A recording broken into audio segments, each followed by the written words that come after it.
If I ever leave you, let me bow. Everything going up. You the only one who keeps me calming down. The way you give me peace of mind, I know that you don't ever wanna see me frown. Now they got love I'm looking for, doing hell in town. Where you are, where you come from, where you from come.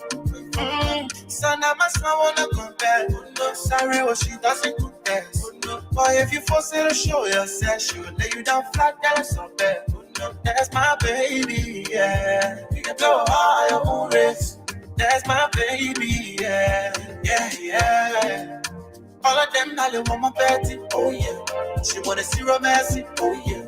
My body's so in Jasmine, oh yeah. She get it back from Big Justin, oh yeah. Falling hard for you, oh yeah. Hard comes through, oh yeah. My back too, oh yeah. Feeling my back too, oh yeah. All of them now they want my Betty, oh yeah. She wanna see romance, oh yeah. My body's so in Jasmine, oh yeah. She get it back from Big Justin, oh yeah. Now they am for you, oh yeah. All for you, oh yeah. My back too, oh yeah. Are you feeling my back too, oh yeah.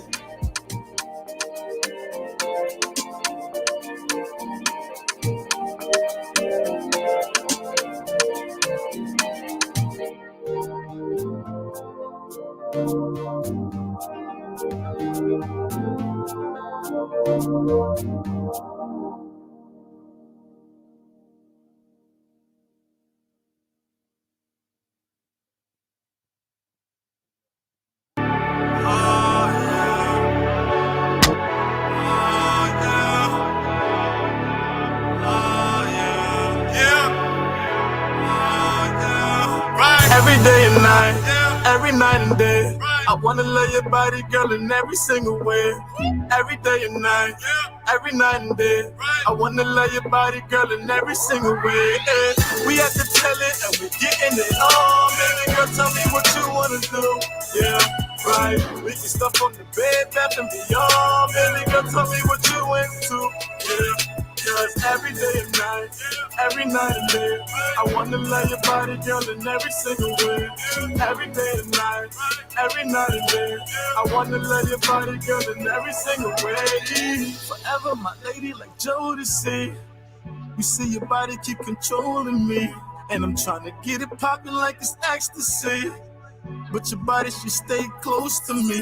We gon' get it poppin', we gon' get it poppin' and soaking wet, fuck around. Got your girls, man, they all upset. Where you at? Where you at? Where you been spending time? Got a man, I always hit you up, but you not around.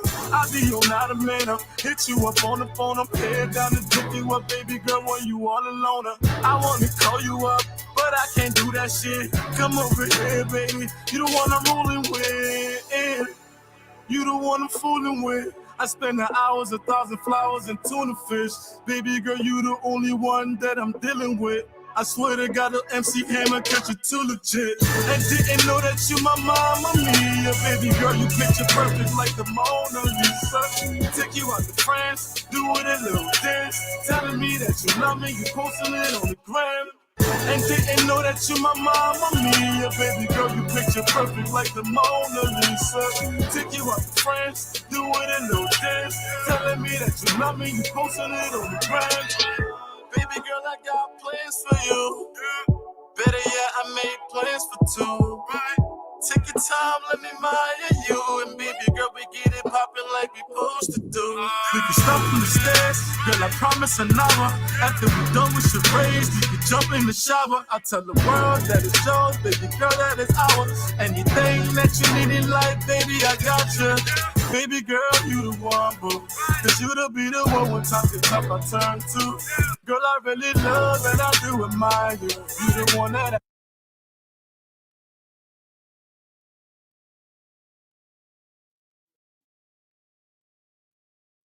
Voiceless, the masses hero and chairman of the Council of Patriots, will arrive in Liberia on December 30 at 9:30 a.m. with a delegation of 15 persons from the United States of America. All supporters, sympathizers, and well-wishers of the Council of Patriots are expected to assemble at the Roberts International Airport to welcome Henry Costa. Some will eat and drink with you. Buses will be available at the Unity Party headquarters on Broad Street and the Total gas station at the Freeport of Monrovia as early as 7:30 a.m.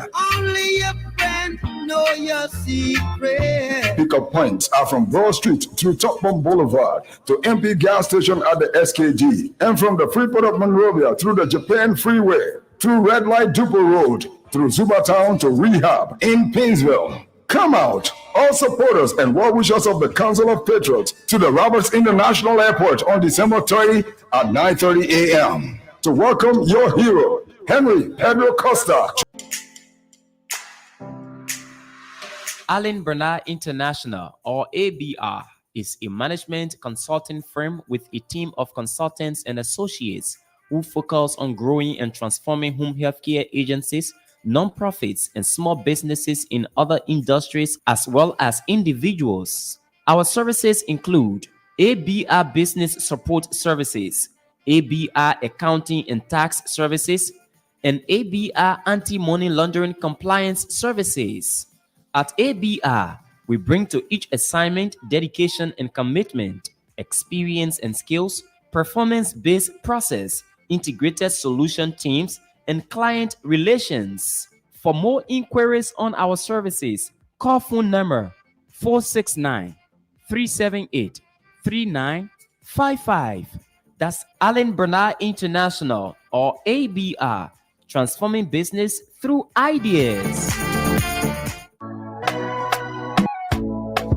Pennsylvania residents, we got good news for you. Are you interested in boosting your career or moving to the next level? Reach out to us at Excellence Staffing and Global at 267-461-7460 and take advantage of our training services and become either a certified nursing assistant CNA or database administrator DBA. We have a team of experts that can prepare you for your next level. Register now or call 267-461-7460 and get a 25% discount with promo code ESG2022 for our certified nursing assistant training or our database administrator training. Registration ends on December 31, 2022. Training cost is absolutely affordable. It's Excellence Staffing and Global, powering workforce with excellence. Remember to call us now at 267-461-7460.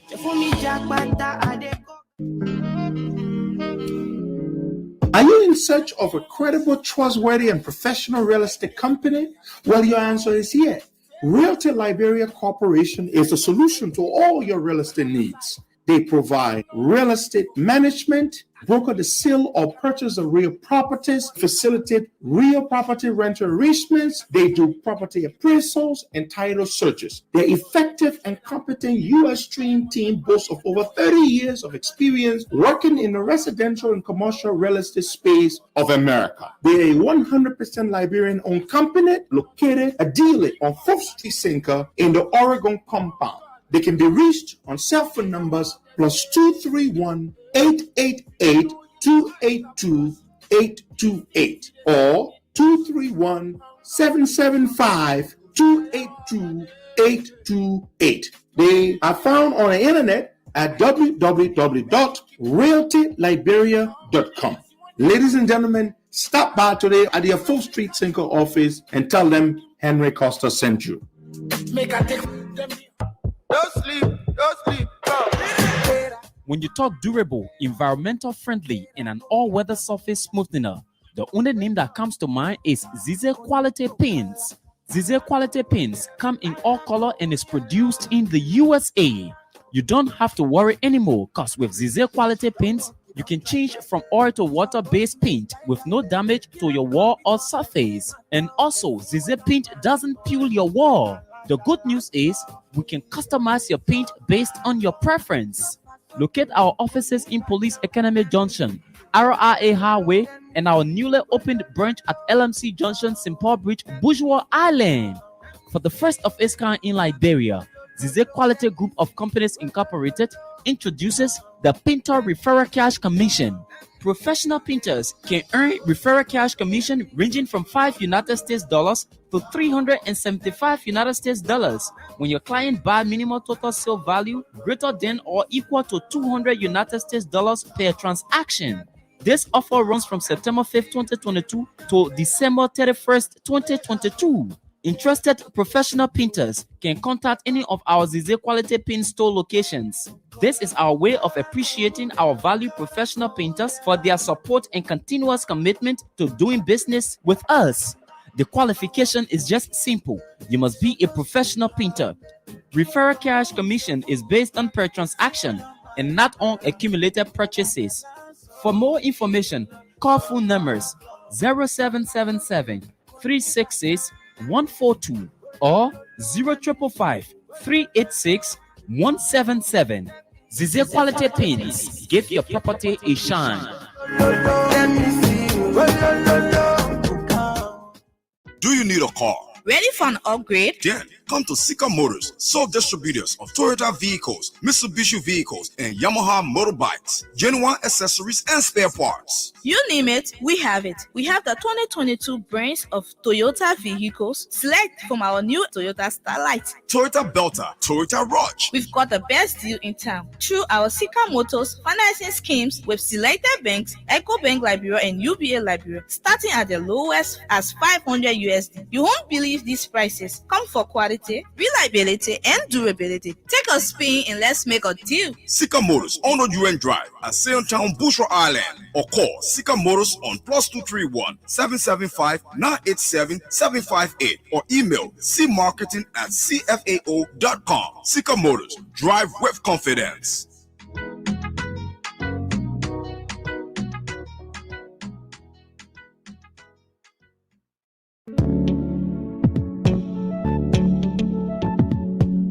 We all know the headache we go through sending money to our loved ones, friends, and family in Liberia. High fees, long lines in banks, the usual complaint of the system being down, such a waste of time and energy.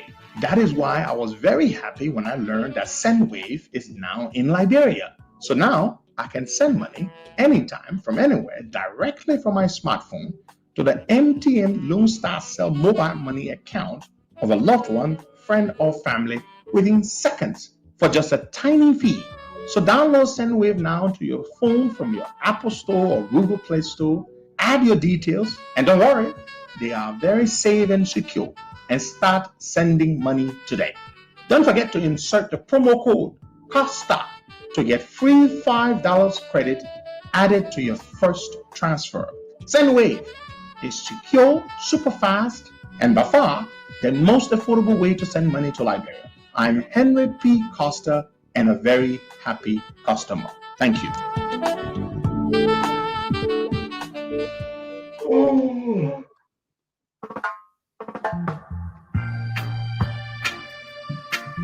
Good morning, good morning, good morning. Welcome to the program. You are listening to the Costa Show we come to you on Monday through Friday. Today is a beautiful day, beautiful day, and we are on a host of radio, on Bushra Radio 98.1. George, are we on? Yup. All right. We're also on 6 online platforms. 6. Yeah. So where many tens of thousands of people listen to us and watch us every day. It's good to be here. Very good to be here. So Dio Delany, the guy from LBDI, published a letter. Well, more or less a press release in which he outlines a whole number of reasons. Jesus Christ of Nazareth, oh my God, these people. I'm chatting there with my friend Rodney C. And he's giving me information about Front Page Africa has done an elaborate story on the situation with LBDI and all these people who owe all this money to the bank and who have refused to pay, more or less, delinquent borrowers. And Rodney is here just giving me the whole, he's just spilling the tea on me. In fact, I just got the list, the delinquent borrowers list. These are the people who owe the bank and have not paid. Some of them have died, of course. Rodney just told me, John Wissey, the late Ambassador John Wissey, he owed the bank more than $1 million and he died sometime last year. Wow. 3 of the 4 former bank governors owe money. We told you that the last time. Moosability owes a lot of money. I'm told about $3 million to the LBDI. You know, but the point is that why would the bank,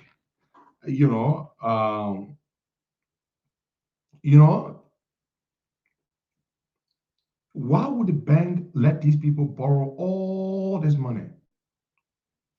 You know, it's just ridiculous. I mean, you let these people borrow all this money and they can't pay back. And then the other people who need money, need to borrow money to grow their businesses or to build new businesses, don't have access to capital because a few people, well-connected people, owe the bank lots and lots of money and they can't pay back. This is not fair at all, you know. So I'll try to get my man Rodney on so that we can talk about this. Because he's been doing a lot of investigation about this, and it's sad. I see a lot of people who I know. I see their names on this list. You know, a lot of people, lots and lots of people. Many of them are in the government. Many of them are in the government. You know, many of them are government officials. They owe millions and millions and millions and millions and millions of dollars. Some of us can't even get a loan. You know, the one time I took a loan ever in my life was with GT Bank. It was $20,000. I paid back. That money worried me, but $20,000, small money, I paid. You know, I mean, you got people who owe a lot of money, millions, they can't pay. Moosability went and said he has a letter to show that he's clear, that he's clear completely. He settled the bank. But Moosability's name is on the list. Moosability, his name is on the list multiple times. I have the list here. Moosability doesn't only owe one loan, multiple loans. Moosability owes multiple loans to LBDI. And he hasn't paid. Now he says he has a letter showing that he's paid, that he's in good standing with the bank. How is Finabono's name is there too? Finabono's name is here. Her name is on the list. Just so you know. Emmanuel Shaw, his name is here. He's in the government. The vice president, I see her name on this list. Joa Howard Taylor, her name is on the list. Are you freaking kidding me? I'm told George, you know, I haven't gone through the entire list yet, but I'm told George Weah's name is on the list as well. What? So you take out all this money, you can't pay back. And now ordinary folks who want the money can't get the money. Now, let's circle back to Moosability. I'm told Moosability said last night that he has a letter from LBDI basically saying that he's paid all the money he owes the bank, which is about $3 million. USD. 3 million USD is what Moosability owes LBDI. Now, Moosability is supposedly telling people that he has this letter which says that he's paid the bank the money back. But according to what I'm told, Moosability didn't pay no bank no money back, because I have the list here that my friend Rodney just shared with me, and Bility's name is on this list multiple times as a delinquent borrower. This is unfortunate. They want to collapse the bank. Yeah, the other day I told you, Francis Dennis owes a lot of money to the bank. 3 of the 4 top former governors of the bank owe millions to the bank. The other day I spoke with some gentleman who told me that Mr. Elias Sillaby has restructured his loan and he's trying to pay back. But still, it's a lot of money they owe. Am I cognizant? Do I appreciate the economic situation in the country, macro and macroeconomic situation? I do. But still, they need to pay. They need to pay. This is a lot of money we are talking about here, folks. And now you've got the bank. The bank, you owe all this money, you can't pay back. Now, people who need money can't get money, and it is a problem. It is a major, major problem. I have the long list here in Excel. It's a long list in Excel. The who's who in government, they're all here. All the people, they are all here on this list. They owe money. Agnes Cooper, Amin Mudad, Archibald F. Bernard Senior, Atlantic Oil and Gas, Augustus J. Flumo again, Baku Topman. Jesus, what a long freaking list it is. What a long list. They owe millions and millions and millions of dollars to the bank. And the bank is just stranded. Stranded for cash. Stranded for cash. The bank is cash strapped. The bank cannot lend money to new people. Ah, Jesus Christ of Nazareth. So we're going to deal with the list, but not in detail today.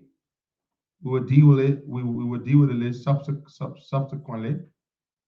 You know, but it is unfortunate. Very, very unfortunate that these people owe all this money and they will not pay back. Very unfortunate. Extremely unfortunate. Now, folks, we're going to move on to something else here. So now, before we move on to this thing, I want to ask Mr. Ability. Musa, you say you've paid the money here, Musa. You say you paid the money, Musa Ability, to LBDI. You say you have a letter that indicates and states that you are in the clear, that you've paid your loan to LBDI, Mr. Ability. I have the list, so it's a long list. My friend Rodney C. just shared it with me.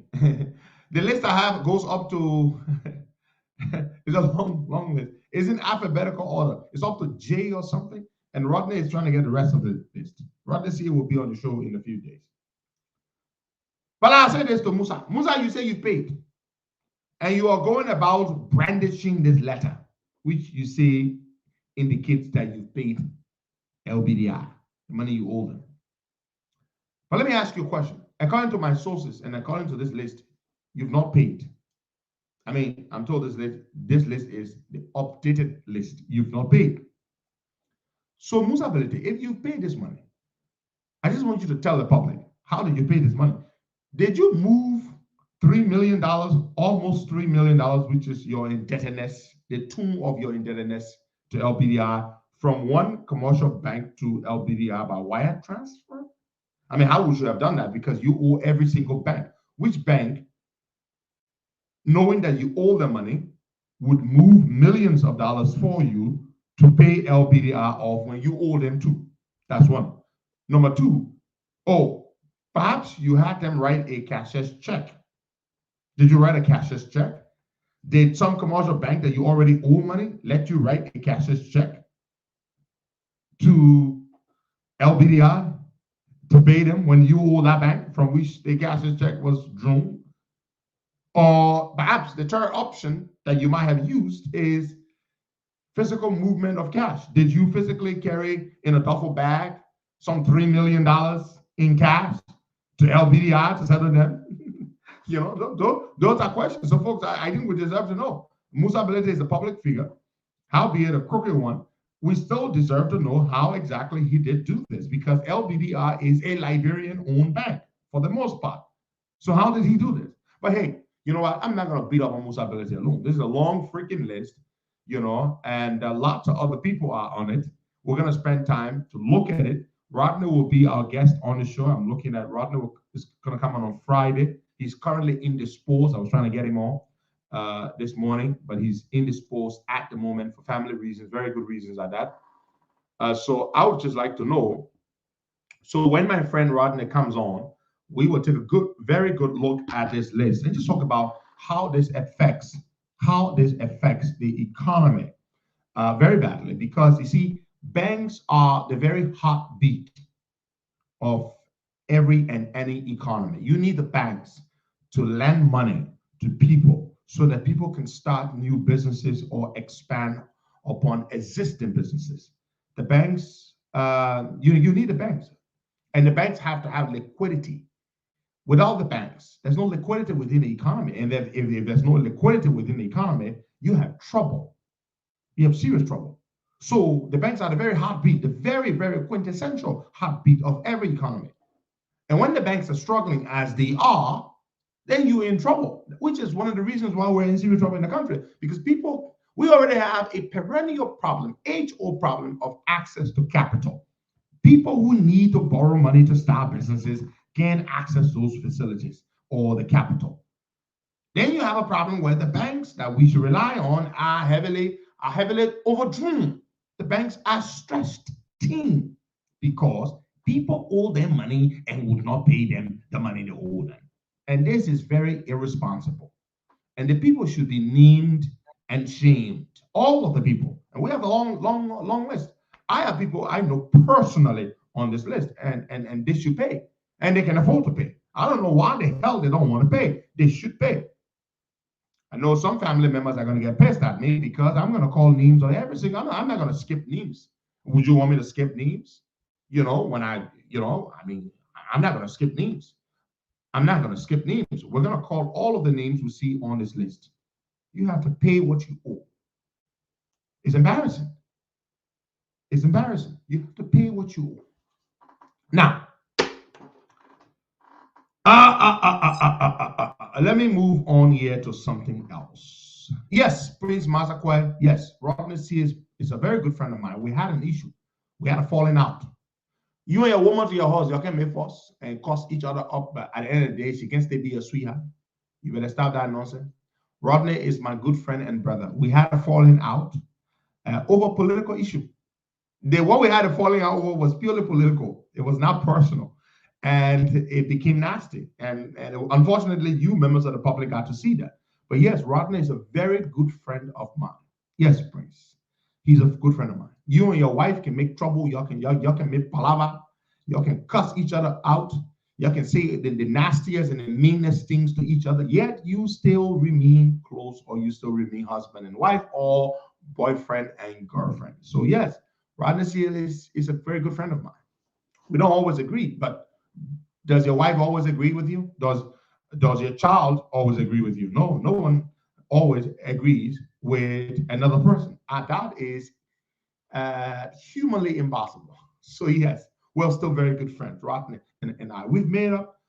We've mended fences. We've smoked a peace pipe. We're perfect. Just so you know, my friend. Just so you know. Now I'm going to move on to something else here. This situation with motorbike. I was just talking to somebody with deep knowledge of the matter regarding motorbike and his case. One of the most terrible things that Kokor did as Chief Justice before he retired. I'm going to tell you all this. And I'm going to say this. I have a lot of foreign friends who do business in the country. I have some brothers who are Lebanese. I have some some of my best friends are Lebanese people. One particular guy whose name I would never ever call, even if you put a gun to my head. He happens to be Lebanese, but for us, I don't even see it because he's such a great human being. I have a few friends, but I mean, he stands out among all of them. He's such a great human being. He loves Liberia. He loves me. and I've got nothing but love for him too. And he's a big businessman in Liberia, of course. And so I have an affinity for the Lebanese community, which means I like them. You know, they're hardworking people. There are lots of things we can learn from the Lebanese community. If you just stop and, you know, not bash them and pay attention, you can learn a lot of things from the Lebanese community. They come to Liberia oftentimes with nothing, or their fathers, or their whoever. And they start from nowhere and they work their way up. Yes. And they become very successful. Some of them are engaged in all kinds of terrible acts, but because the system is weak and it does not regulate, and that's why they do that. I mean, the same way Liberians in government do all kinds of terrible things too, and the system allows them to do it. But the point I'm trying to make is this. The case with Instability, in which Kokpo ruled that because Instability is the one who had leased the land from NPA, on which these investors built a massive infrastructure, this terminal to store petroleum products in, almost a $20 million investment. Kokpo, that's one of the things Kokpo did for Instability. Kokpo basically said, Ability can control the tank farm until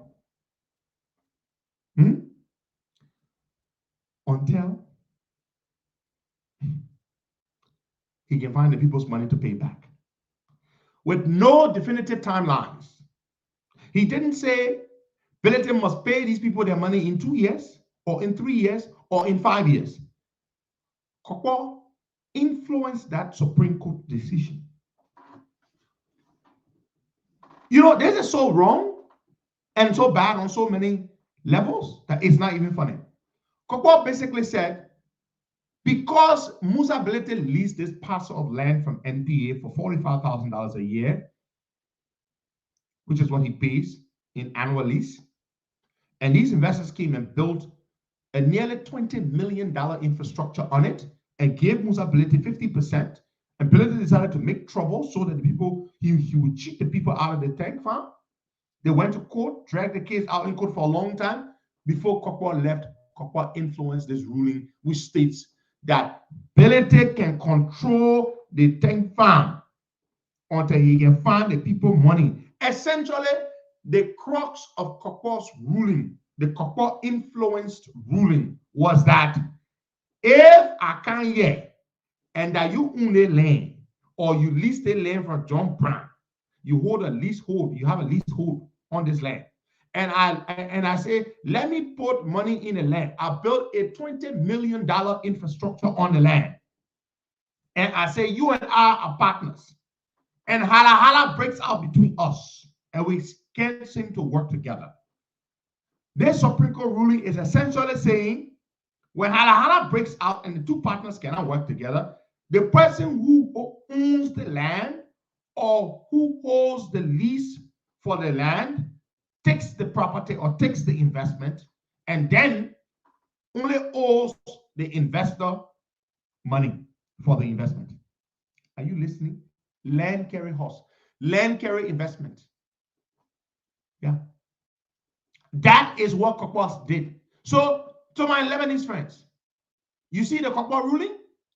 The Kokpo influence ruling says Instability owns the $18 million investment that these people made on that land that he leased from NPA.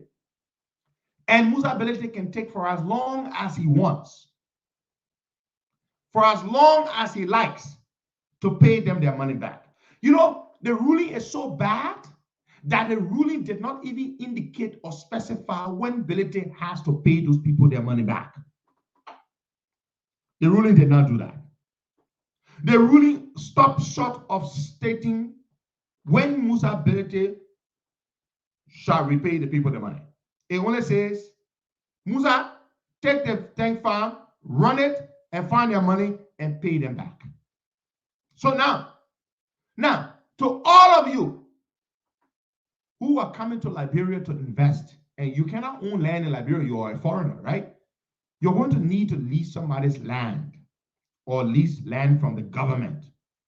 Or you're going to have to, you know, so that is the problem. So Kokwa, I'm told he was settled. Ability gave him over $200,000-$300,000. That's what I'm told for this ruling.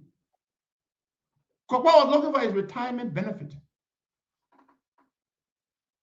And Musa Ability took very good care of him. But Kokwa influenced a ruling that hurts the very economic environment in the country. Security of tenure for investors, for business people who are foreign, who come to Liberia, who cannot buy and own land. They have to lease the land. And so Kokwa said, if you come to Liberia and you put $50 million on a parcel of land owned by John Brown, and you and John Brown suddenly fall out and you can't get along, John Brown will take that land, will take the investment because John Brown owns the land or John Brown holds the lease to the land. And you are at John Brown's mercy. John Brown will then decide, because you see, every ruling the Supreme Court makes establishes law. It's called case law, C-A-S-E, case law. That becomes law. That is law that other cases, subsequent cases of similar nature can reference. You see that kind of thing? So they made a ruling in Musa Ability's case that will affect so many future cases of this nature. That if you put $50 million on Henry Costa's land and you give him 10, 15, 20% equity in the investment, and the day you and Costa fall out and no longer can work together and Costa takes you to court, his lawyers will reference that case law in which they said Ability can take the investment and Ability should simply find the people's money to pay them back. Where will Musa Ability find $18, $20 million from to pay those investors their money back? My people, please answer that question. That is what Francis Kokwa did. Yes, Francis Kokwa, former Chief Justice, that is what his Supreme Court bench did. Now, it's going to make people be like, okay, I go to this country and I invest in this country. And I can't own land. I can only lease the land. They can kick me off the land, take my investment on the basis of this ruling and say that they will pay me back what I invested. And I lose my investment. That's why Liberia struggles to encourage investors to come to the country. You already have a myriad of problems.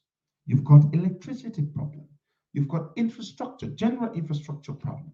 You've got a very tiny market. You've got a very poor population, very small. Then you have a very weak judiciary, and you have a weak judicial environment or legal environment to protect investors. It's a very bad problem. Very bad problem. Now, we're going to move on to something else here. This morning, we will speak to a Liberian pilot. He's a captain in the armed forces of Liberia. You may have read the article or the letter he published, open letter to the president. You may have read it. I spoke to this gentleman last night and it left me with a very good impression of him. He's well educated. He joined the military in 2007. He spent 5 years at a military college in Nigeria. When he graduated, he went back home. He was at the age of 26. By the age of 26, he was already a second lieutenant in the armed forces of Liberia. His dream was to become a pilot, a military pilot. He went to aviation school in Nigeria. He said there are 2 top aviation schools in Nigeria. He went to one of them, graduated from the aviation school. He is a licensed pilot. As if that was not enough, he decided to pursue his studies. He tried to encourage the military to send him back to school to improve. His name is Vani Sirleaf. Vani Sirleaf. I spoke to him last night. He's currently in the United States. He's a captain in the armed forces. He wrote a letter. I will read the letter. And this gentleman went to the bank, borrowed money from the bank, about $15,000 US, $20,000 from the bank, one of these banks in Liberia, against his salary as a captain in the AFL. Because the AFL refused to send him back to aviation school to continue to improve himself. He came to the United States. He found a university, an aviation school, a flight school down in Miami, in Florida. Took the loan, paid half of his tuition, came to America, got his I-20 sent by the school, and went to Miami, continued his studies. He struggled because, of course, money was short. He couldn't get financial support from the armed forces. And now they're having trouble with him. This is a licensed, he decided, look, since we don't have an Air Force right now, the Liberian Army, or the Liberian military, we don't have an Air Force. The military doesn't have an Air Force. So what I'm going to do, so I can't be a military pilot now. So I have to go and train to do civil aviation training so I can get my civil pilot license so he can fly commercial aircraft. He went back and retrained. Currently, he is an FAA licensed pilot. Hey, listen, when I say FAA, this is the Federal Aviation Administration or Authority. I think it's administration. He is licensed by the US government through the FAA as a pilot, a commercial airline pilot. So they abandoned him. He feels abandoned. He feels hurt. He will come on the show this morning at 6:30 my time, which is 32 minutes from now, and he will talk to us about how he's hurt. He's very well spoken. He's very well educated. He understands the issues, and he is deeply, deeply hurt. He loves the armed forces. He still wants to be in the armed forces. Yeah. He's going to be coming on this morning. He's going to be coming on the show this morning. I'm sending him right now as I speak. I'm literally texting to him the video link. So you're going to see this AFL captain who studied at a prestigious Nigerian military academy for 5 freaking years. He's a licensed military pilot and a licensed commercial pilot. You can put his pilot license number in the system, FAA website. It will pop up. He's licensed by the United States government through the FAA. He feels like his dreams have been abandoned. That everything he wanted to be. When this guy explained his story to me on that fateful day when he heard on the radio back in 2006, that the AFL was recruiting people to join the army and that they were also recruiting people to become pilots, military pilots. He ran and went and got registered and joined the military, and he went and trained. He became a pilot. He's a captain. He's a captain. Well-educated guy. He went to Stella Maris Polytechnic. He did 5 years at a military academy.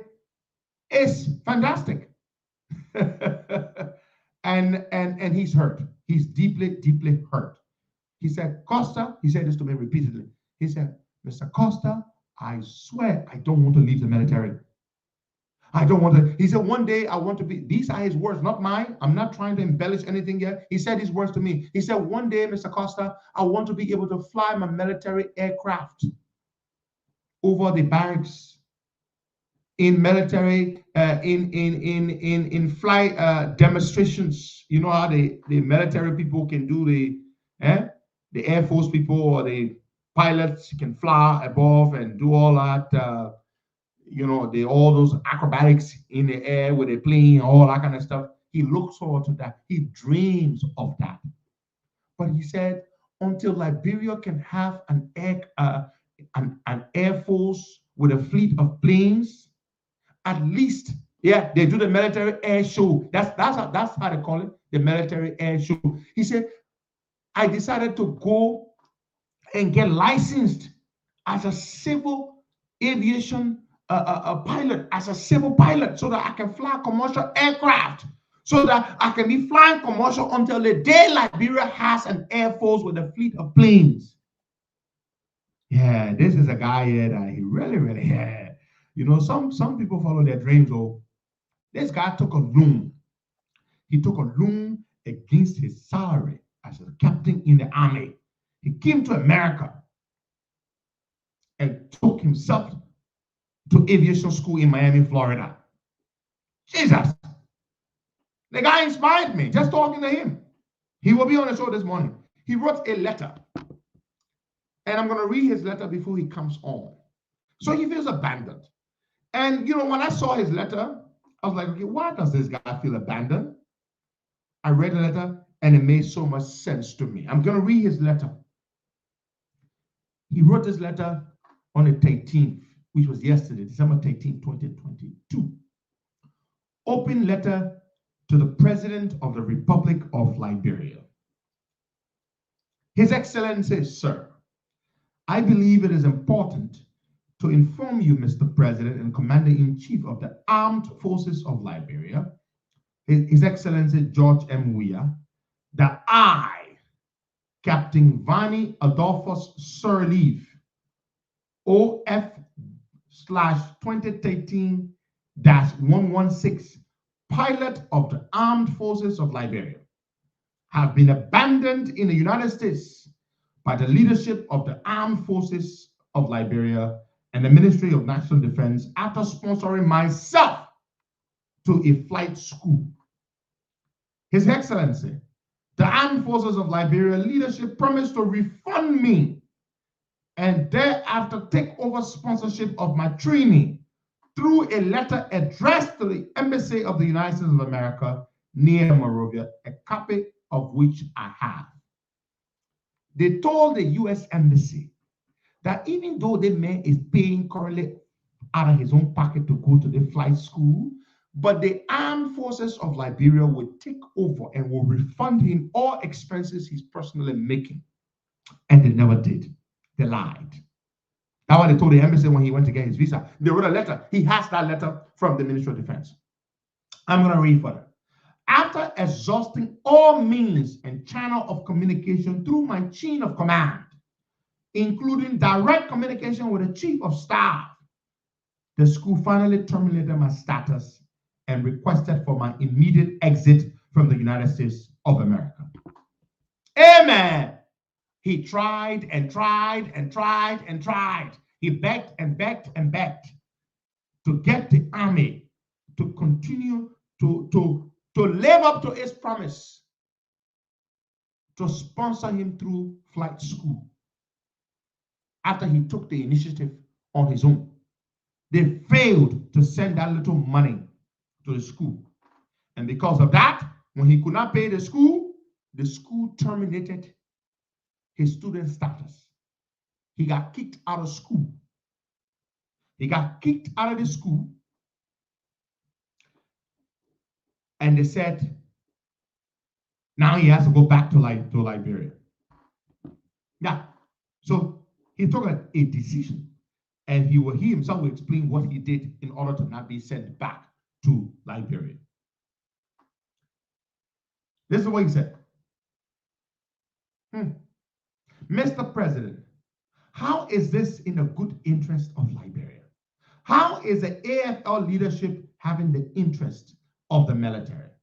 Mr. President, the Chief of Staff recently invited a delegation of Nigerian Air Force personnel on a discussion centering on the re-establishment of the Liberia Air Wing. While one of the pilots who sourced for his own training is abandoned, and the other pilot is currently on ground in Liberia doing office work, when there have been so many means of keeping them operational. It's been 4 years since we became pilots, and the idea to invite the Nigerian Air Force was turned down by the leadership. Mr. President, for the love of country, I have to do this. I want you to know that it takes courage and strength to speak against the military. The leadership has caused a whole lot of damage than good to the AFL. My family is in the barracks. I'm still being paid salary. And I weighed all these options and yet decided to speak, knowing that good will always win over evil. I don't want to be one of those professionals who leaves and never looks back. I humbly and respectfully ask for your timely intervention, as I wish to come back after acquiring all the experience and skills to serve my country. Respectfully, Captain Vanny Adolphus Sirleaf, pilot. This is act. I'm going to send this letter to George Weah. I'm going to do that right now.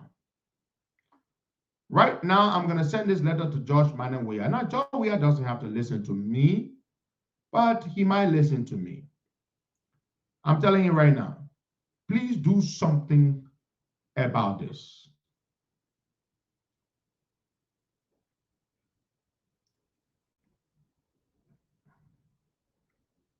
I'm telling you right now. I'm writing George Weah right now.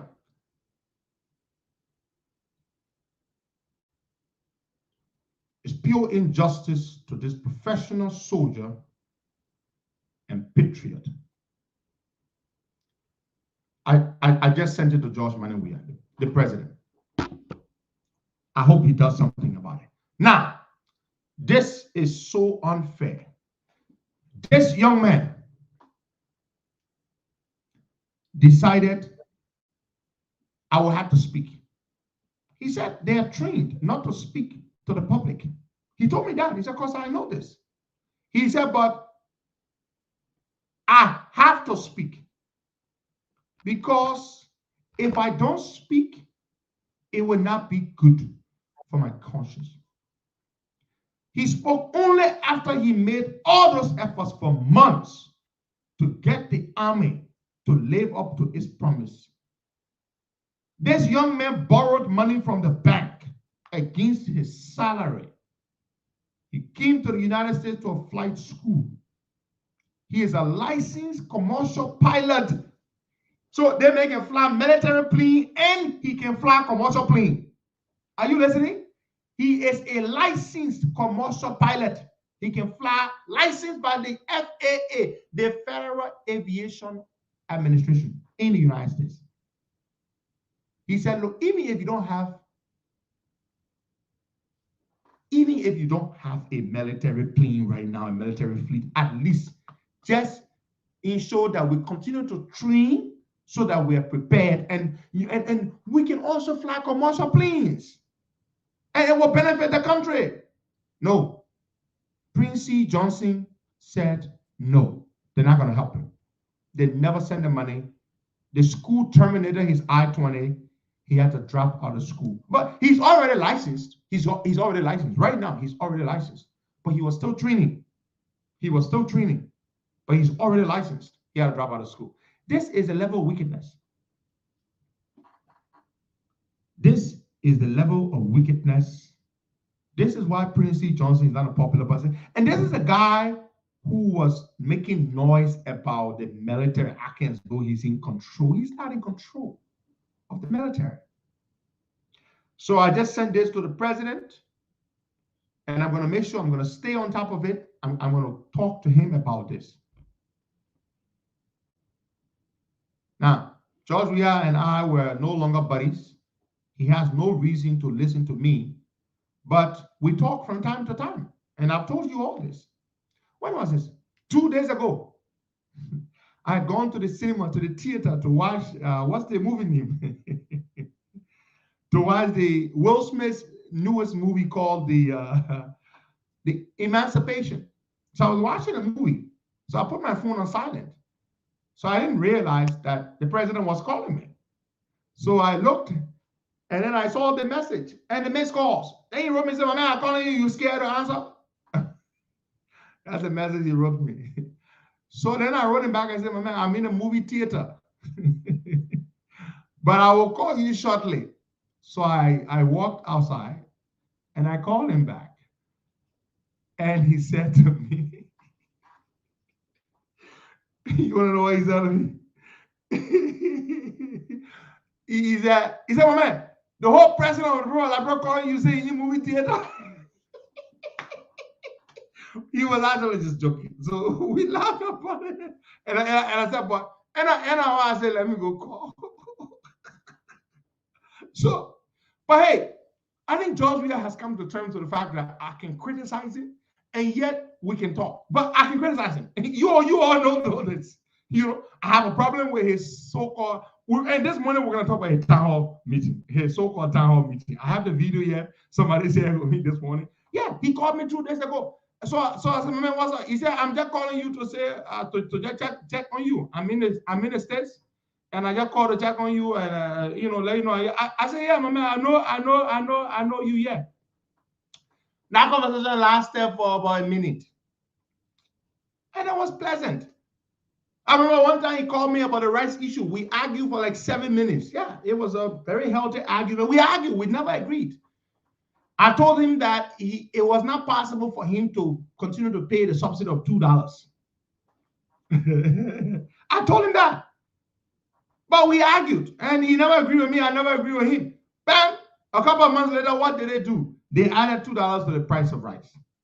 That's what they did. I told him. I said, you cannot afford to do the subsidy. Now, I see some of you getting all in your feelings because I said, Weah can call me.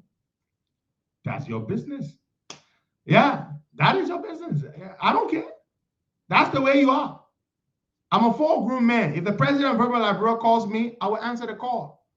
But yet, I will come on this platform and I will sit here, and where he's wrong, I will criticize him. I will deal with him. You can walk and chew gum at the same time. So you come here and you're getting your feelings. Like because you my pa or you my man Sarah Burton to tell me who I can talk to or who I can't talk to. John Weah calls me, I pick his calls. He writes me, I write him back. If I have an issue about something, I reach out to him. Like I just did.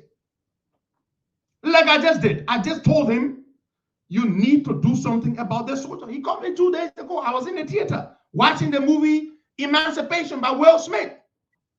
So I can criticize him and still talk to him. There's nothing wrong with that.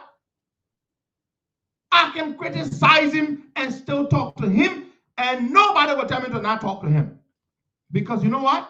He is the president of the republic. And there are many people I can deal with, and I can still talk to them. Yeah. And you know the reason why I can tell you this? Is because I have no intentions to do anything wrong.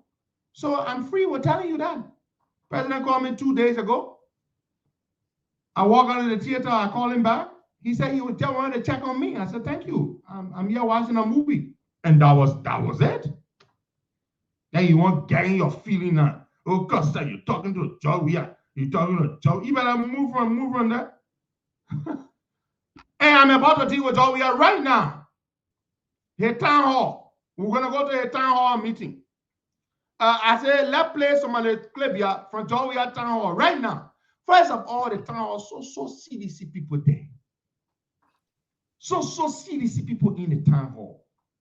You know, you open the town hall, the president opened the town hall by saying, members and officials of the mighty coalition of democratic team. I mean, how could other Liberians go? This is why other Liberians do not go to George Weah's town hall. Because George Weah makes his town hall all about sedition. That's what he does. Sure. That's what he does. All the town halls. Seditions. That's it. Seditions. Every town hall is so seditions in the town hall.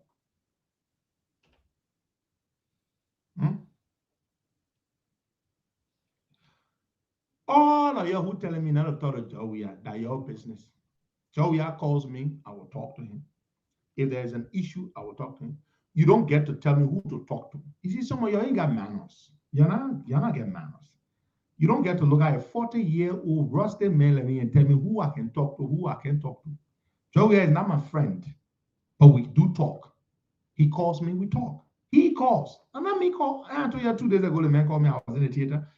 So you look at me, you tell me the president called me, I will not take a call. You are disrespectful. Very disrespectful, because it is not your place to tell me who to talk to. You're not my pa, you're not my man. But I will not talk about this again. So, George, we're gonna play a little bit of the clip here from the town hall. Okay.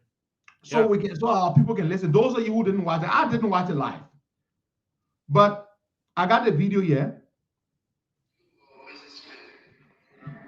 We appreciate you. We love you.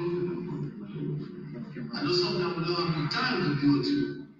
But just now, folks, can you listen? Are you hearing it? Are you hearing it, folks? Are you listening? Okay, all right. Know that you are counted.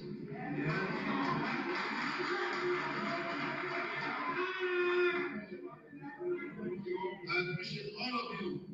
I can see my friends here is all. Jerome, my former president, my vote.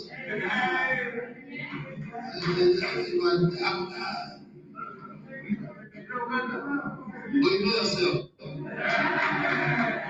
You know, what will I put you? It's an opportunity for us. Yes, we came to the U.S. Africa Leaders Summit. But we knew that our citizens in the diaspora are here too. And when I got the news that no, John, we are not a citizen, a partisan. The people that you want to go see in the town hall are partisan. We all are a citizen, but we don't want to come there because we don't feel like we want to come there. Well, yeah, that whole place that you're tearing squat. Why should we go in a place where so job we have people here? No, we don't feel comfortable. I don't feel comfortable going to a job we have town hall in America. No way. Listen to him. we have to meet and greet. It's an honor for me and our entire government. You listen to me at the forum. I said it before, I invited you to Liberia. You came to South Bay. I said to you, you are important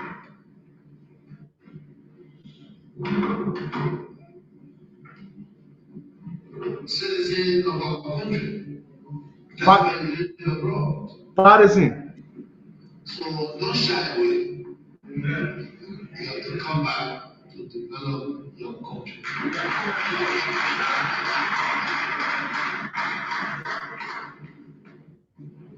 You see, the last time I said to all politicians, including myself, you know, you have a lot of people that use the words, but they don't even understand.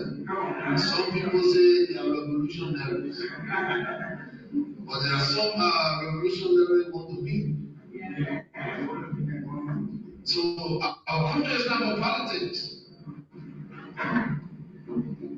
Today I came to speak to Liberians, not just citizens.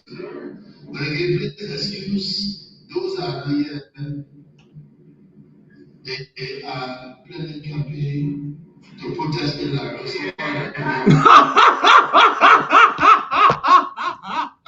Okay, so you listen to him. He said, I came to speak to Liberians, but the other Liberians are not here.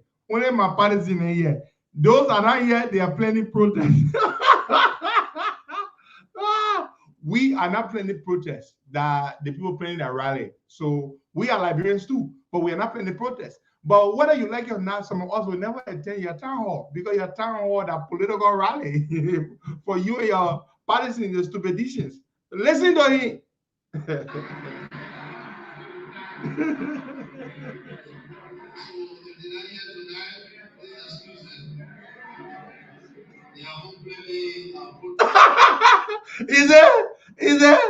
Is it those who are not here tonight, please excuse them. They are plainly protesting. They got a hell of a guy.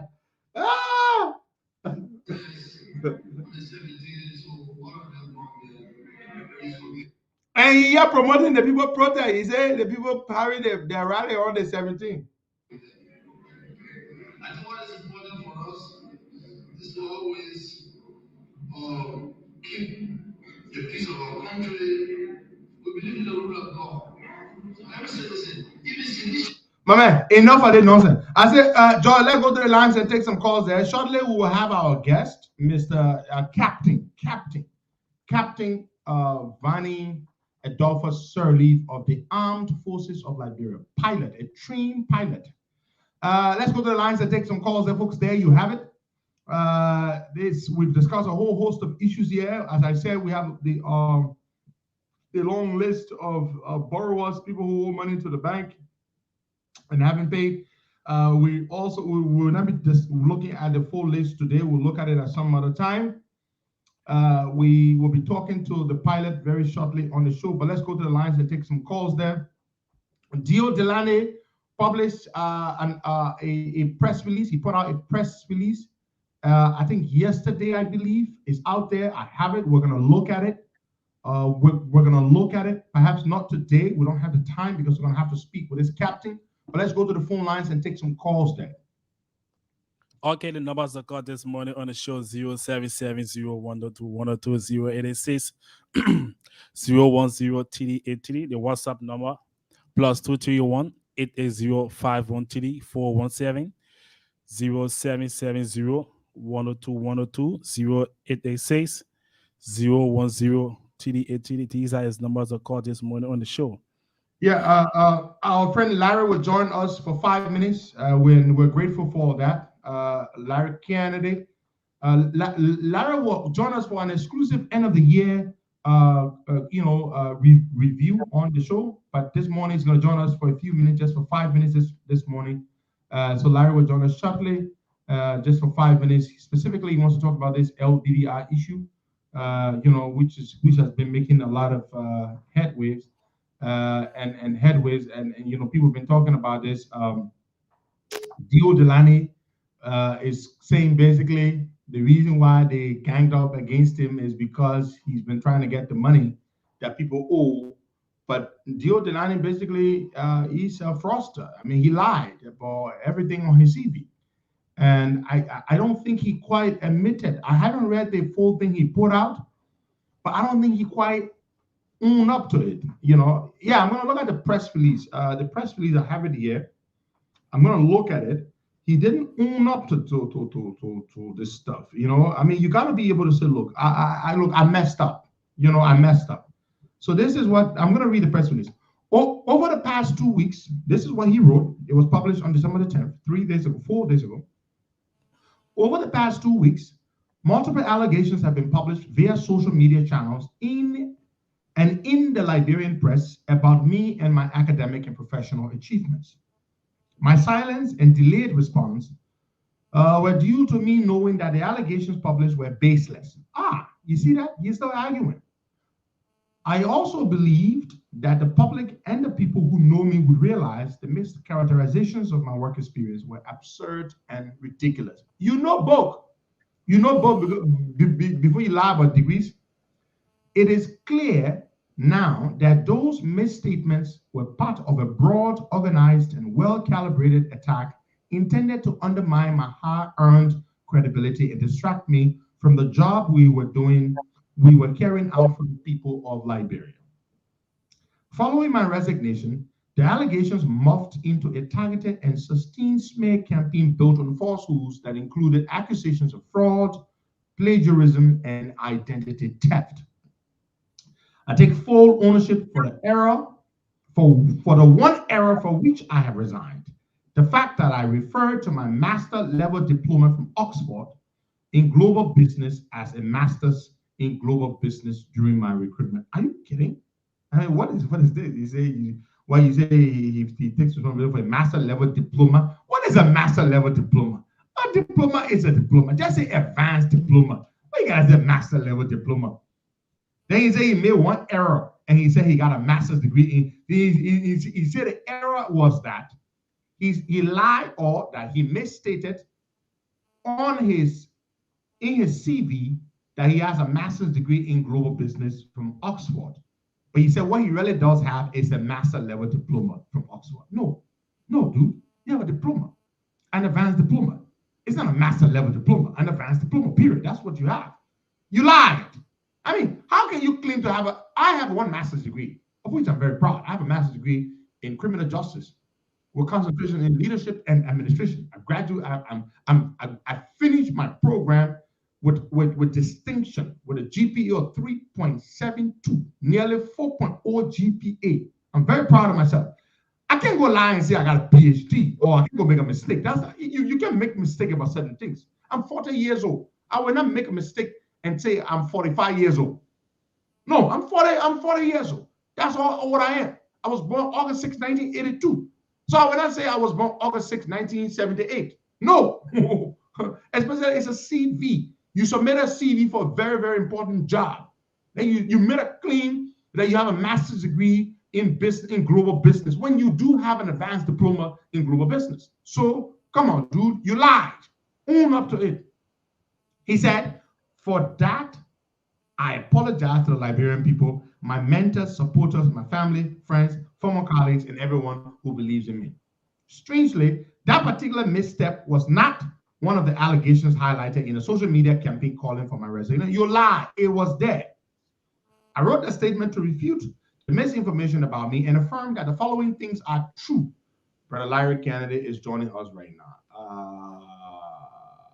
All right, Larry, we are connecting there with you. Okay, Larry, good morning. Good morning, Pedro. Good morning, George. Can you guys hear me? Loud and clear, my brother.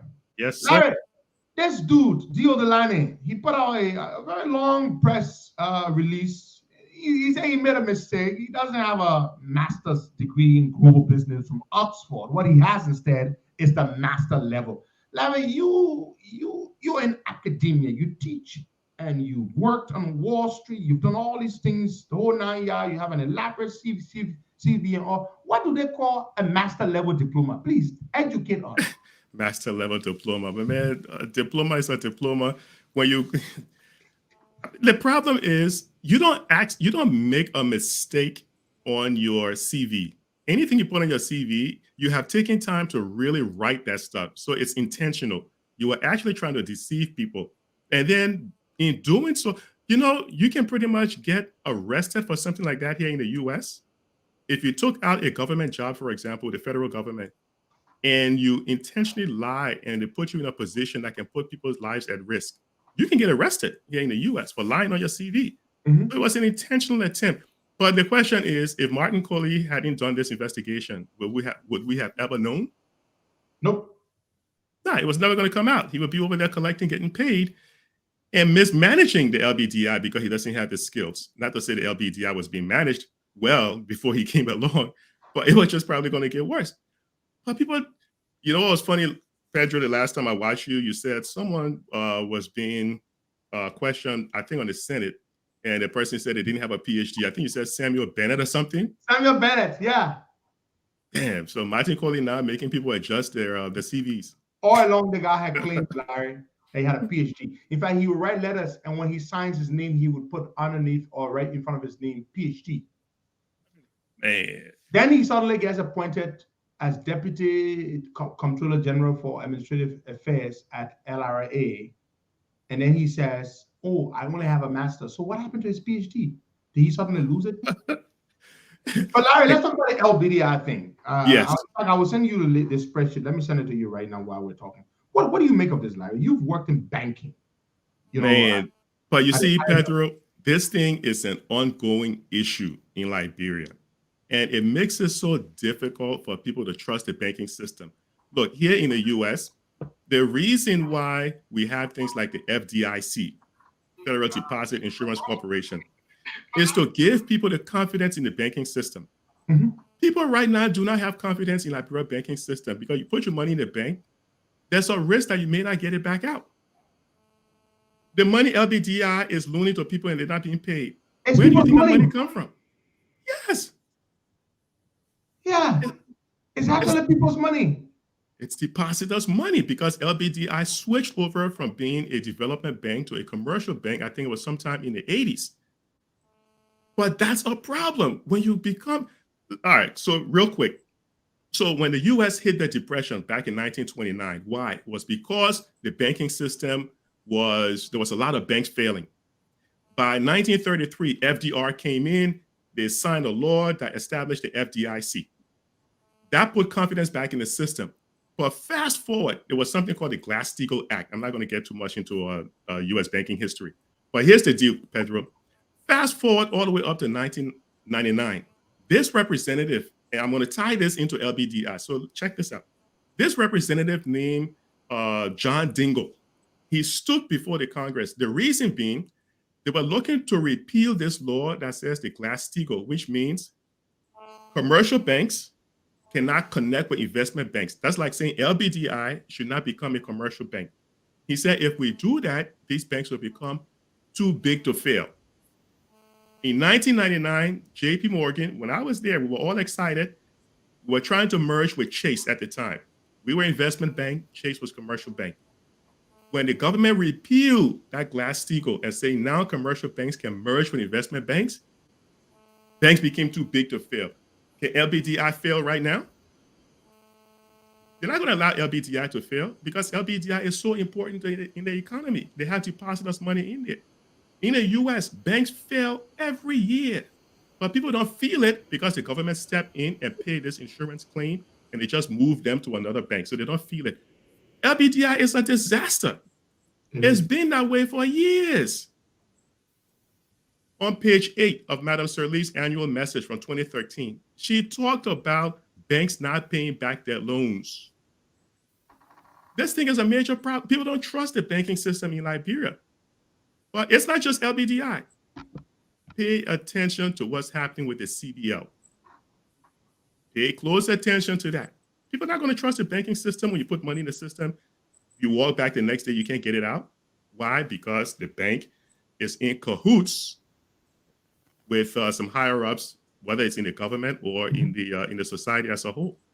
So that's a problem, you know. LBDI. And Larry, these are the who's who in the society. Top government officials, important private citizens, business leaders. They owe lots and lots of money. Former governors of the bank. See? Now the bank is cash-strapped. So Larry, you know more about the banks. The banks need to lend money in order for people to start new businesses and to expand on existing ones.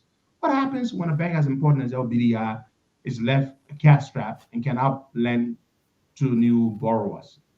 The economy comes to a halt. I mentioned this maybe about a year ago in a post, and in Liberia's esteemed finance minister and one of his cahoots said it's not possible. No country historically has ever developed without a financial sector where people can go and borrow money to start a business. It has never happened anywhere. Liberia is not going to be the first country that will say, oh, we're not going to have a strong financial sector. You need to take money from people who can save it, meaning to put it in the bank, and get it to entrepreneurs who can borrow it and pay it back. If you don't have that, forget it. That's why Liberia is not developing. You don't have access to capital.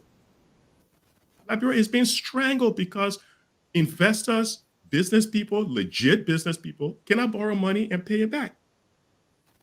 But Pedro, the World Bank put out a project back in 2008 saying we need to strengthen LBDI. It was a $100,000 project. They wanted to develop a risk management system. Where that thing, I mean, this is ridiculous. The same issues in Liberia keep happening again. Who in the right mind is going to put money in LBDI, knowing that LBDI is lending it to government officials? Yeah, and that's the point. Larry, what does that say to depositors? Larry's got some money, and he's looking to put some of it away for rainy days, right? And you know, LBDI turns you off because when you see this long list of delinquent borrowers, you're not going to want to save your money with LBDI, would you? Of course not. The money that the banks lend out, it comes from depositors. So right now, I can almost guarantee LBDI is functionally, they don't have enough money. If there was a run on the banks, if everybody went to LBDI saying, look, I want my money back, they don't have enough money to pay it back. This is what leads to bank closure here in the US because banks give out bad loans. People do not pay it back. And when the depositors want their money back, they default. That's what happened to that guy with the cryptocurrency. He took the money, did something else with it. Yeah. Exactly. Over $10 billion. $10 billion. And pour into this Alameda research, whatever that his girlfriend runs. Exactly. Misappropriation is theft. When you take money, lend it to your friends and family, that belongs to depositors. When depositors come, all banks have a fiduciary responsibility.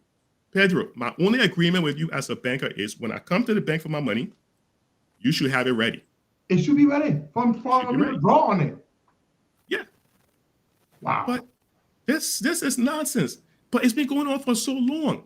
In 2019, Pedro, check this out. In 2019, the percentage of non-performing loans on the books and records in Liberia, the percentage was around 16%. And that's too high? The threshold is 10%, according to the CBL, the laws in Liberia. The highest of non-performing loans should be around 10%. In 2018, it was around 16%. Do you know what it was when CBL reported it in March? No. It's 27%. 27%? It got 27% of the loans in Liberia are non-performing, meaning people have missed payments and they are delinquent. It had risen tremendously from the 16% it was in 2018 over the past, what was that, 4 years? Yeah. It's gotten worse. But Larry, what measures? Now you've worked in banking at some of the biggest banks in the U.S. What measures could they put in place to try to mitigate this trend of people borrowing and not paying back? What can they do?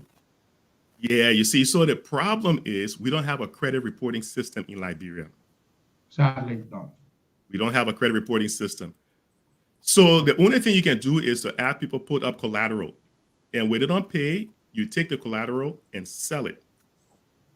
But we need to develop the credit reporting system, which is going to take some time. I remember several years ago, I called some of the big 3 credit reporting agencies here in the US, the Experian, the Equifax, and the TransUnion. And they said the reason why they cannot set up in Liberia is because the population is too small. So if we had a regional credit reporting, not only that, but because we don't have Social Security numbers, which is another story, but what LBDI needs to do right now is to sell this bad debt. But who's going to buy it, man? It depends on the type of debt it is. If it's some prominent government official with assets, somebody can buy it and take them to court. But then again, the court system is rigged. But you're going to have to significantly discount these bad debts to sell them, right? They'll have to discount it. You have to take these people to court. But you Larry, have to discount it.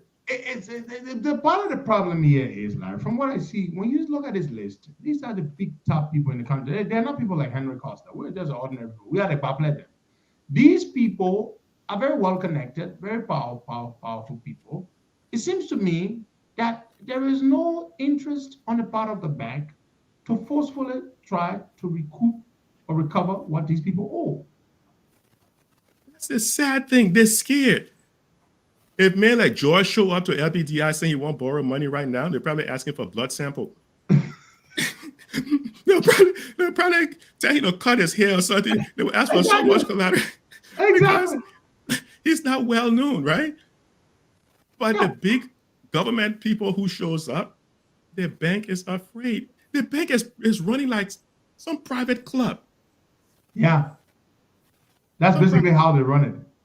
You got to be able to reach a certain level to gain admission into that club, and then they can borrow you. They can lend you money. But Pedro, you notice that at the center of every controversy, the Minister of Finance got his hands in there somewhere. The Minister of Finance is telling me to board the bank. Don't forget now. Yep. What a young man mentioned to me over the weekend, whether it's the road fund, it's the mop up, money coming into the consolidated account from our partners, everything, LBDI, I'm sure, even putting Delaney as president. That man got his claws in there. No, he was definitely involved, of course. Delaney was the least on the list. There were 6 candidates. Delaney was 6 out of 6. He was the very last guy. And the very last guy got the job, Larry. That is so sad. That is Where so does that sad. happen? But people can run on the bank right now, and LBDI will not be able to meet that responsibility of giving everybody the money. What's the point? Let me tell you something. You know, I've discussed this before in the past, running on the bank. It was a big thing back when Larry talked about the stock market crash of 1929, which, caused an economic tailspin that led to the Great Depression that took America years to come out of, thanks to very incisive economic policies and programs by under the New Deal Under the New Deal, FDR. Roosevelt, exactly. The reason people ran on the banks because the banks had something and the banks were paying. You can't run the bank in Liberia because the banks will not give you the money, Larry. So, why you running to the bank, Pedro, the bank running away from you? The first thing the bank is going to do, Larry, is this. The bank will reduce their operational hours. That's one. Two, the bank will also reduce the cash payouts, the amounts. Yeah. The banks are telling you, you want 1,000 to give you $100. So, and there's no way you can go to the central bank or to an FDIC and say, hey, these people don't want to pay my money. You can't. So you running on the bank in Liberia is just impossible. It's impossible. Especially like what JMB said. I saw his interview the last time. He said the thing that chasing you don't stop running, you yourself can stop running. So the people, the depositors, they're chasing LBDI will stop running. You'll never catch them. They would take off.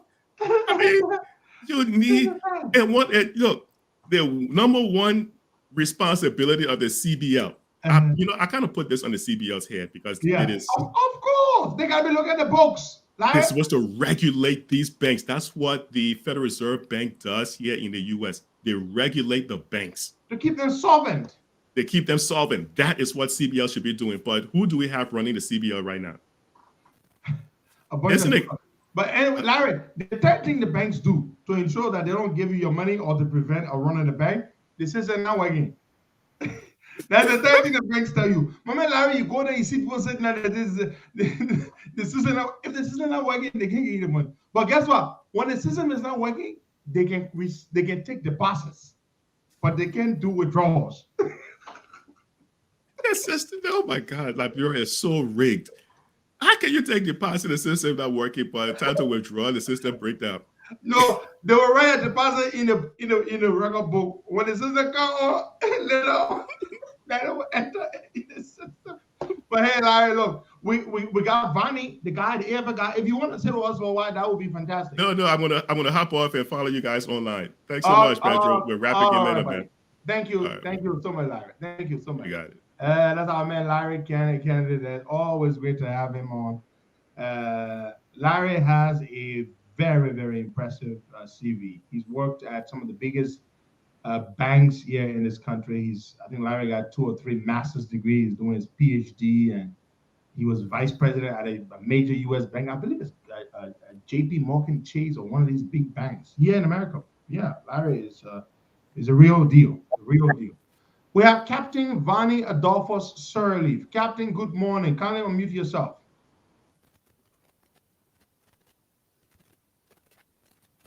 The captain got his pilot cap on. Yes, I remember when we were kids. I don't know, my friends. One of the things I never had any fantasy or dream to become was a pilot, because I think I've always been afraid of height. But some of my friends were very enthusiastic about becoming a pilot. And Vani, the captain, Adolphus Vani Adolphus Sirleaf, is one of them. Today, he is a pilot. So Vani is trying to unmute himself there so that we can speak with him. Captain Sirleaf. That's how we're going to be calling him, Captain. So the captain is a fine soldier, joined the military in 2007, wanted to become a pilot, did become a pilot, and he's now trained to become a commercial airline pilot as well. He's currently in the United States. He came to flight school. He went to flight school originally, for those of you who are listening then, in Nigeria, where he studied for 5 years. It was supposed to have been 4, but it turned out to be 5 years. And he became a military pilot. And he said, well, since we don't have an air wing of the AFL now, So we should have, let's go and train so that we can become so we can do commercial flying.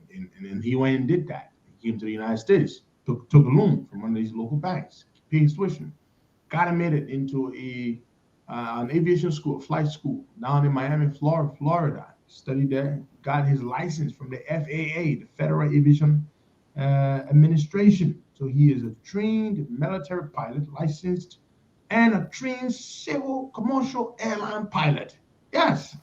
And the military promised in a letter they wrote to the U.S. Embassy when he went for his visa, his student visa, they said they would take over, they would provide sponsorship, they would refund him for all expenses he had personally made. And that has not been fulfilled. That promise has not been fulfilled. It's not come through. He struggled and struggled and struggled. And the school eventually, after getting frustrated because he couldn't pay his tuition, terminated his student status. And he had to take matters into his hands to ensure that he didn't get sent back. So he's here. And we're told that the AFL, people have been saying all kinds of things about him, and he felt the need to respond. He wrote a letter to the president, which I read yesterday, well, this morning on the show. And the captain was wrong. Captain, you should just log out completely and log back in. That's what you should do. If you're hearing me, Captain Sir Leave, log out and log back in. Good. That's good. Log out and log back in. Your video was very clear. It's just that for some reason, it wasn't allowing you to unmute yourself so that we could hear you. So we're going to be speaking with the captain shortly, folks. Bear with us so that he can just tell us. He loves the military, still wants to be in the military, but he had to take matters into his hands to ensure that his own personal economic welfare and social and economic welfare was protected and was secure, and he did that. And of course, I understand completely, but he still loves the military and still wants to serve. We're waiting for the captain. Why are you talking about the captain girlfriend been here? Who told you I can't bring girlfriend been here? You better go sit down. Joe, what are you laughing for? Yeah. Okay. This is the captain. Captain, good morning. Good morning, sir. How do you read me? Loud and clear. Loud and clear. You're coming in loud and clear, Captain. Captain, I read you 5. Thank you, sir. We've talked extensively about you before you came on. I spoke with you last night. I was terrifically impressed with your level of intelligence, your articulation, your patriotism, your commitment and dedication to serving our country through the military, and your unrequited spirit to succeed, to overcome the odds and become the best version of yourself. I salute you. Thank you so much, We're sir. very proud of you. I appreciate it. Thank you All so right, Captain. much. So, I appreciate it. We don't have a lot of time, so I decided to take enough time. I read your letter and all. I reached out to the president. I'm sure I'm going to hear from him about your situation. I've asked him to ensure that you get justice. But I want to say this to you. Just give us a short version of your story in your own words. Thank A you short so background much. of yourself first. Short. And then we'll go to a short version of your story. Thank you so much for this opportunity. I'm very, very grateful. Many don't get to have this opportunity where a platform like this, where their story can be told. So I must say I am grateful and I appreciate, sir. Like you rightly said, my name is Captain Vani Adolphus Salif. I am a member of the Armed Forces of Liberia. I joined the military 2007, October 11, that fateful day I took oath to serve the people of Liberia, to protect Liberia, to protect the territorial integrity of my country, both land, sea, and in the air. So Since 2007, I have given selfless contribution to the country through the military in my own capacity. I was member of a group of Liberians that were sent to the Federal Republic of Nigeria to have honor guard training, and it was a 5 years intensive training. I obtained a bachelor's degree in economics and a commissioning into the armed forces of Liberia as a second lieutenant. That was 2013. Upon commissioning, we went back to Liberia to serve in our various capacities. And I happened to be in the Air Force by that time in Nigeria, so I had to return back to Nigeria, where I did my flying training. I first flew in the military, my ab initio training, and then there was a need for advancement. So the government at that time sent us back to Nigeria, where we continue our flying training in a civil uh, in a civil institution as required by ICAO, International Civil Aviation Organization. I obtained my commercial pilot license, multi-engine instrument rated, and then we went back to Liberia finally So in multiple 2018. engine instrument rated means you can fly a plane that has several engines, right? That's right, sir. Multi-engine instrument rated. When you are instrument rated, it enables you to fly in all weather, in cloud conditions, in Class A airspace. Yes, sir. So we retired back to Liberia in 2018, and the Liberian people were happy. We were all in the news, and our morale, everything was high, and we were ready to serve our people. Coupled with the fact of our country, the economy, and everything we've been through, it was clearly understood that the journey was not going to be easy. So we were there to provide our leaders with the way forward because that's what we were taught. So we told them exactly what was required for us to be operational, to remain in the air, despite the fact that the resources or the economy of the country was not in a good state. But since 2018 till now, we have been grounded, and that's 4 years.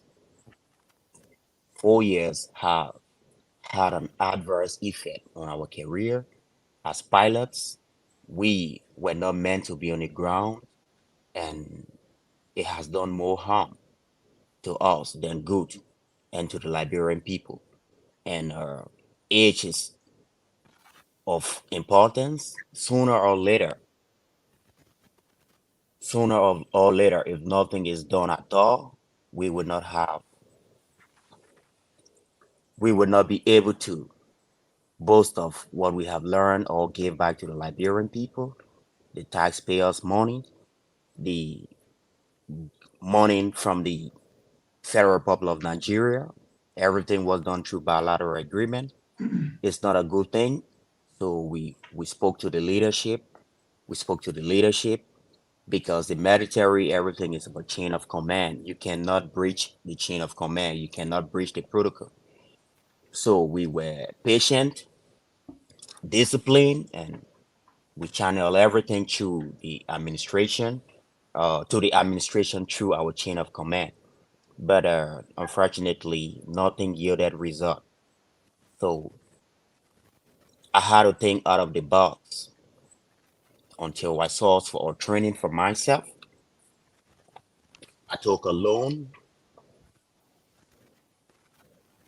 paid to a flight school in the United States of America. In Miami. In Miami, to be precise, Flying Academy, Miami, at the Miami Executive Airport. And I received an eye tonic for onward processing for a visa to come to the United States to continue my training. Luckily for me, I was coming already as a pilot, not to start from zero. So the duration was short. So my visa was about 10 months. I was to come to the United States and spend 1 year.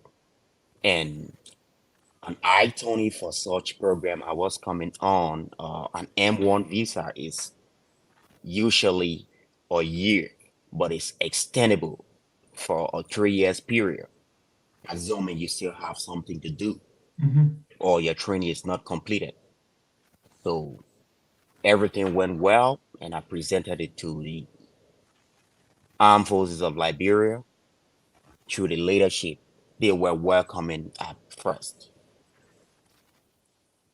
and they supported me through from the beginning with the basis, and told me that I should go ahead and do everything possible. Once I get the visa, they're gonna be behind me, and I was kind of appreciated, and I'm still So appreciated they for made a that. commitment to you, even though They, this was yes, an sir. initiative you took on your own, but they committed to you that once you get the visa, the army will come in to support you and even refund you for expenses you had personally made. Affirmative, sir. Affirmative. They made a commitment, and a letter was drafted, and I have with me the copy of the letter with the chief of staff's signature, which I was very grateful, um, because being on ground for 4 years was not the right thing. So I think they were all happy and wanted me to get off the ground.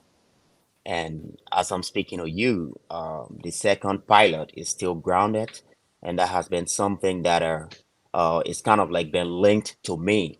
I have had sleepless night because it's as if, because they haven't seen me, this is why they are keeping him on ground, forgetting to know that I actually sourced for my training, and I got myself here. So that is also something that has not really been okay with me. So the chief of staff made a letter available, which I had to take to the embassy, coupled with the fact that I paid some money, and everything went well. I finally got the visa, and I was about to leave for the United States. They made a commitment to me with an amount of $3,500, which I have a receipt to that effect. That's what they give you Uh, when you're coming in. The military give you 3,500 US dollars. Affirmative, 3,500 United States dollars. And I was told that that was they were going to refund whatever I have paid. So I expected that to have been for me, instead of even putting it into the training.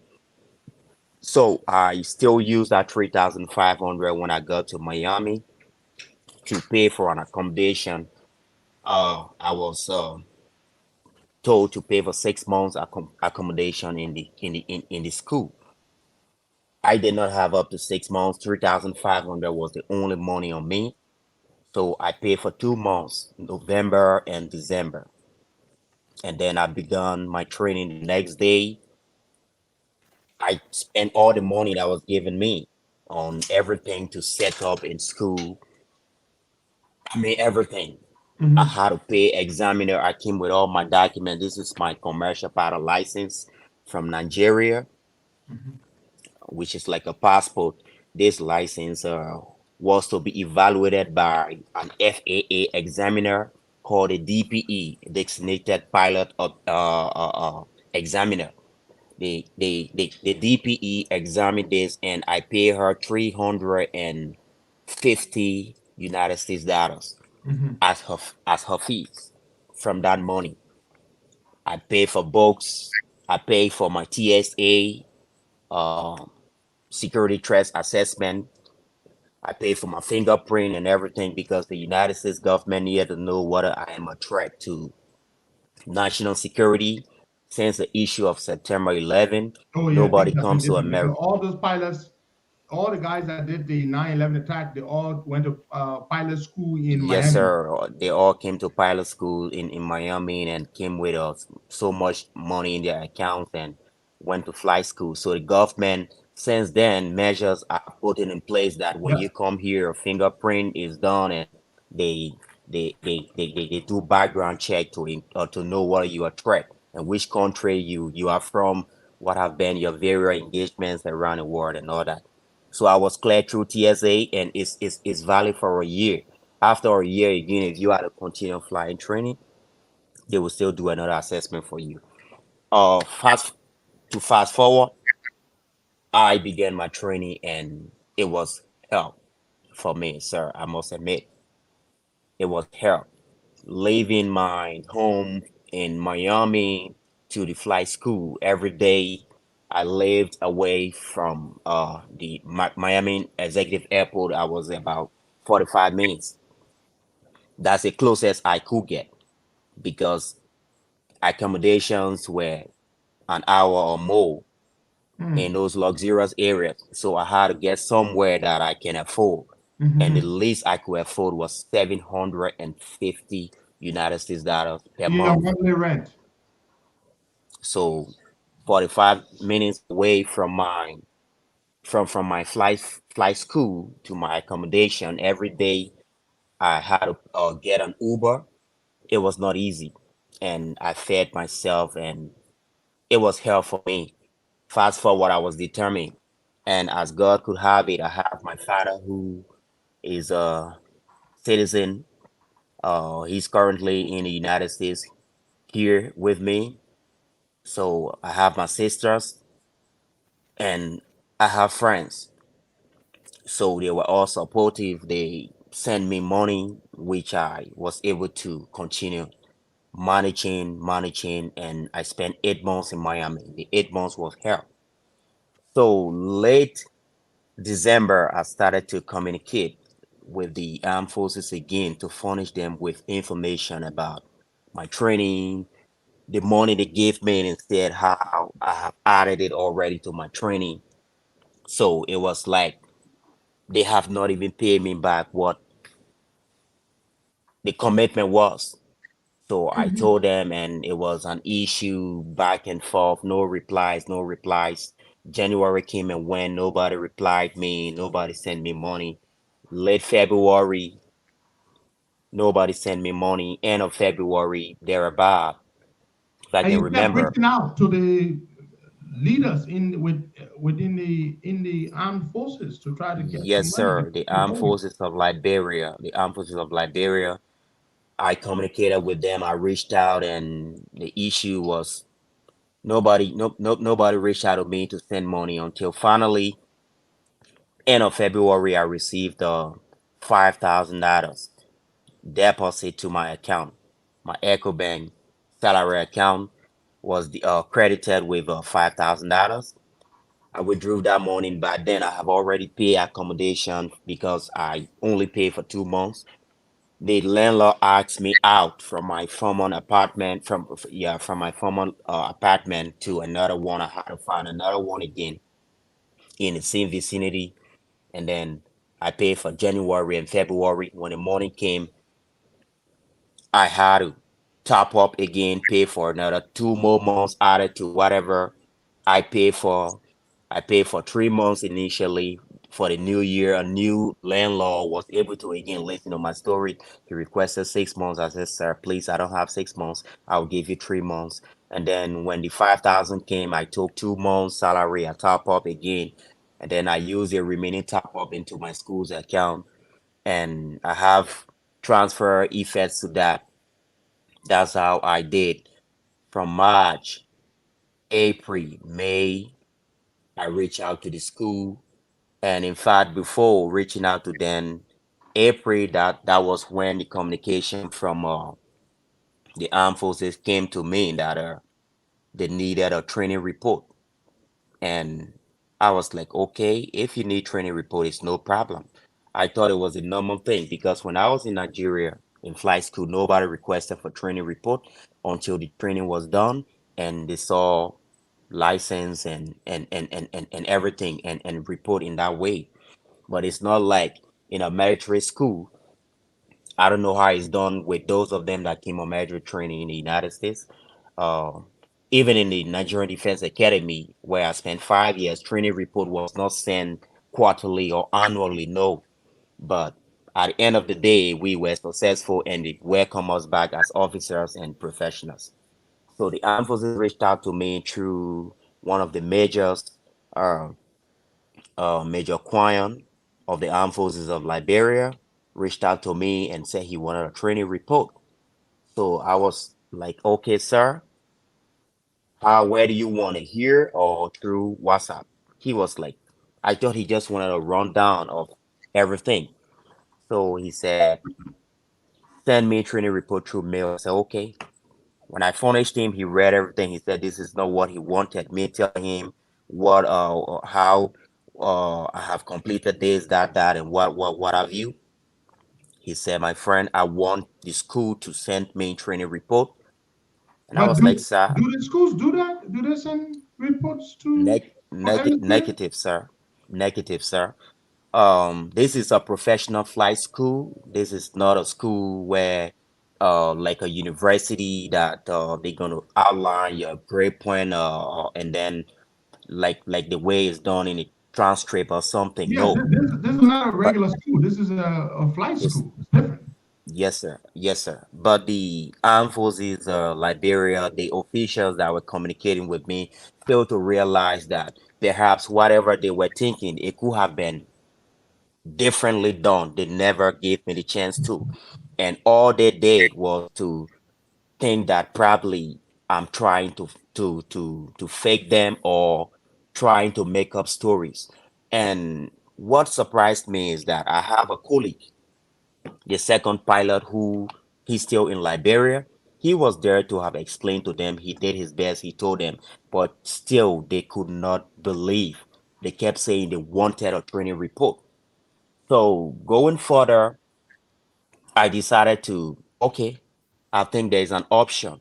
Let me go to the school's website, a portal that we log in and get every training report.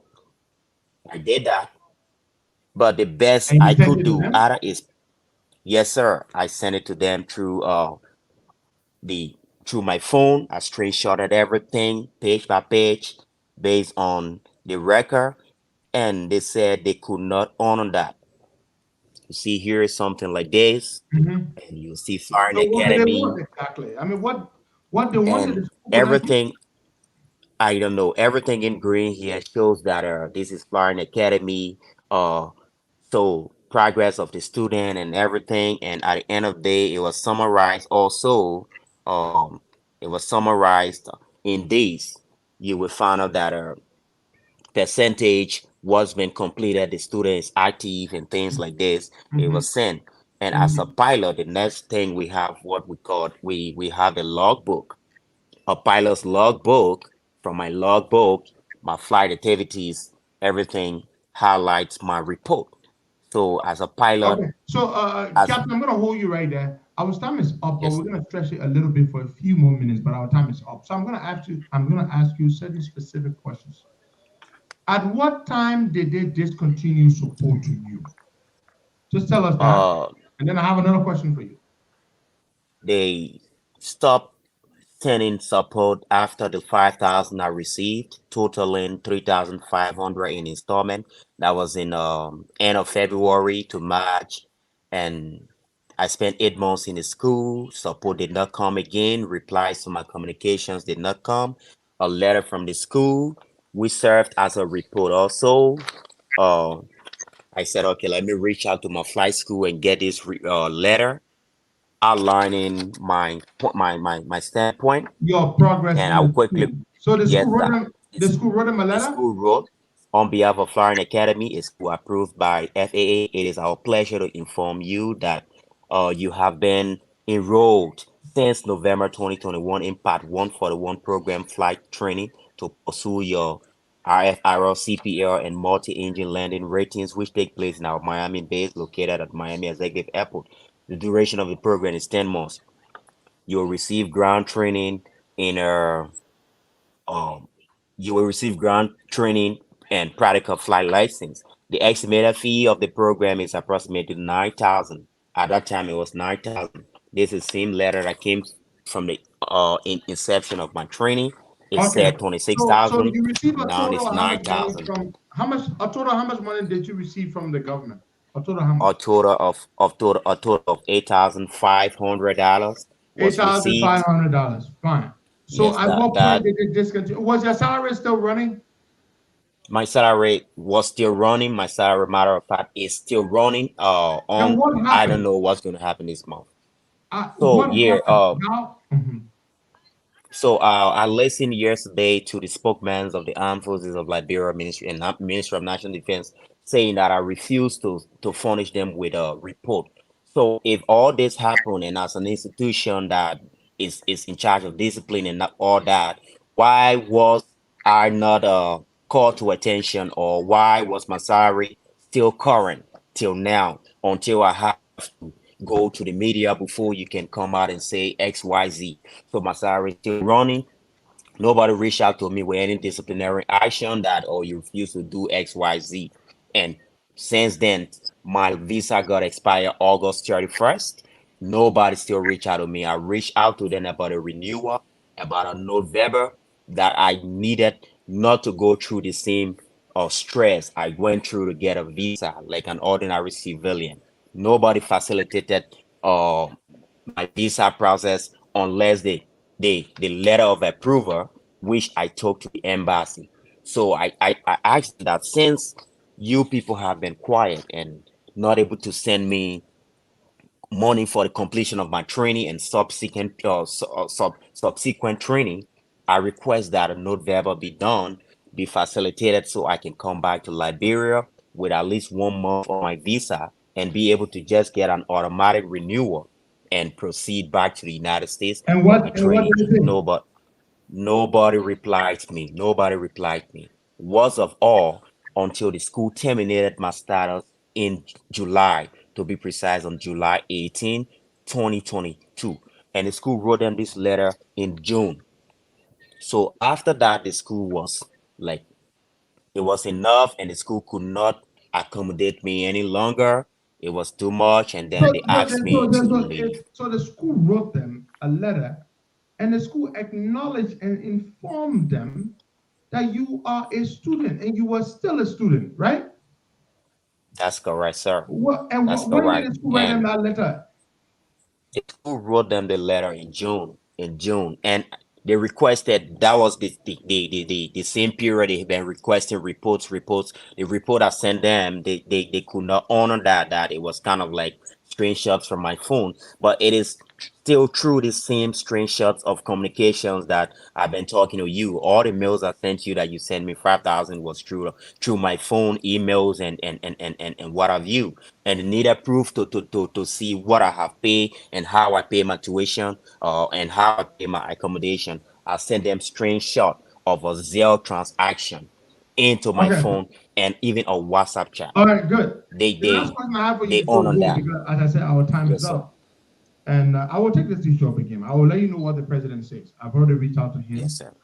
And I know it's very early, but he will respond to me. But here's what I want to know. There's this talk that you got married to someone and you're trying to settle here and trying to make sure you regularize your status, or you're married to someone.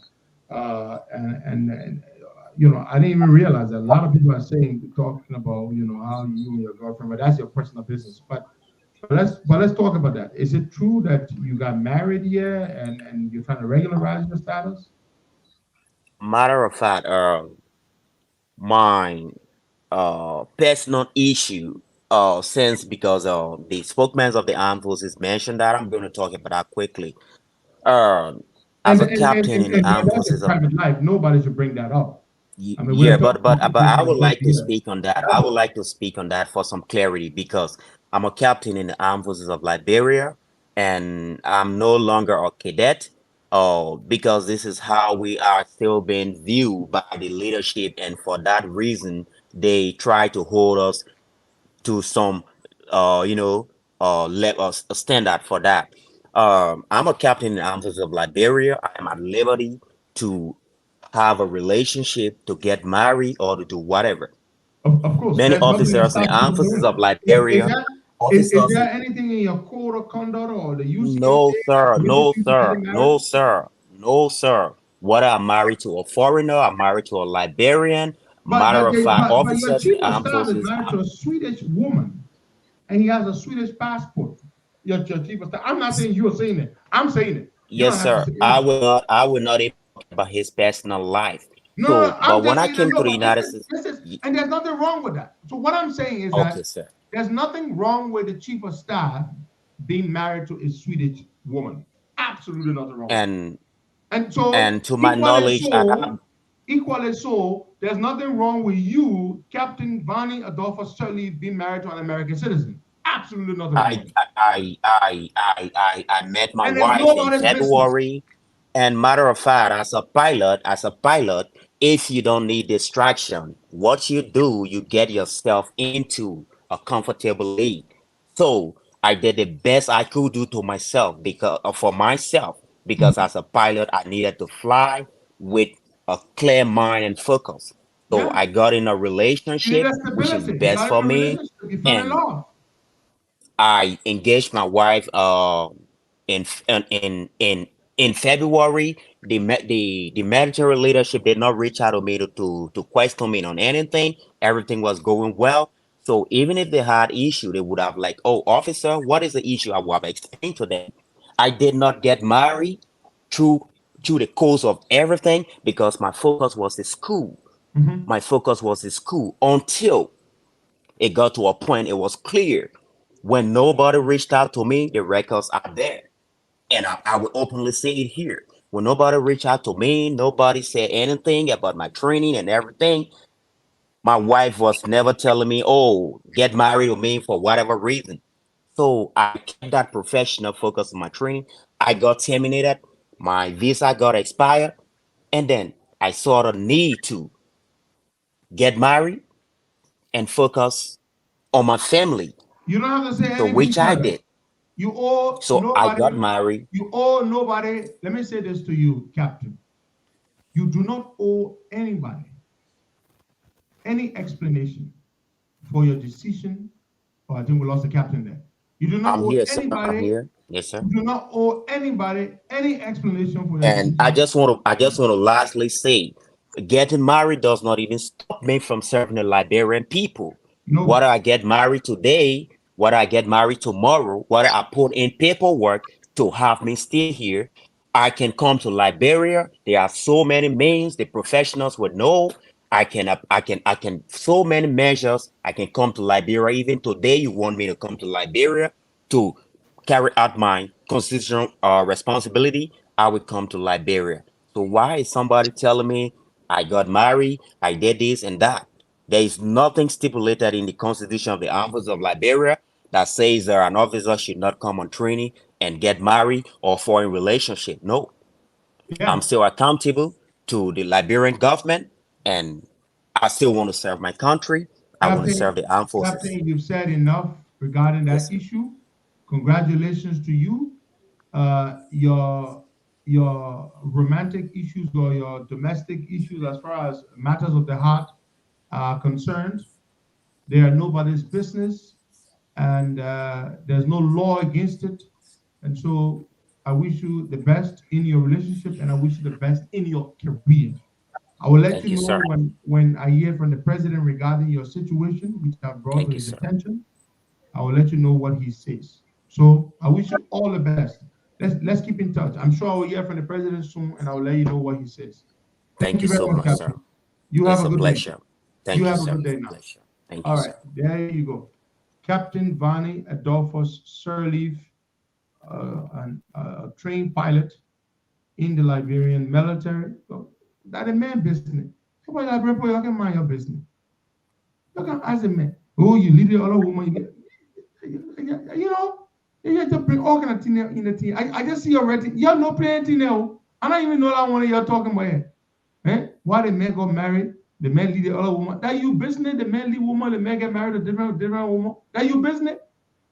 Talking, man. Y'all like G's been too much. She on y'all. All of y'all who talking about it, man, private business. That she on y'all. Now y'all don't want to advocate for the other woman.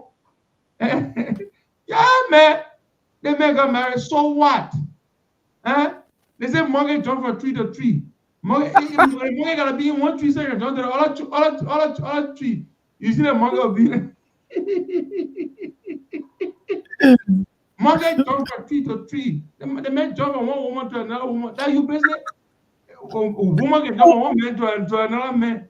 That's how you look at it. Monkey jump from tree to tree. Yeah, man. The man will be on the ground, jump. Y'all little man. My daughter, Martina, all inside. Y'all leave that G's there. We're talking about the man career here. We got a twin pilot here. We want to make use of him. Y'all leave the G's. That the man woman better than y'all. Y'all were not there between them. You don't know what thing happened. The man found love in America. Hey, play like y'all the man that are talking when y'all can't say y'all will get married too. Y'all leave the man. Y'all leave the man. Captain, I wish you the best. Yeah. When Joey reply me about your situation, I will call you and tell you. All right, bro. I see you, man. Bye bye.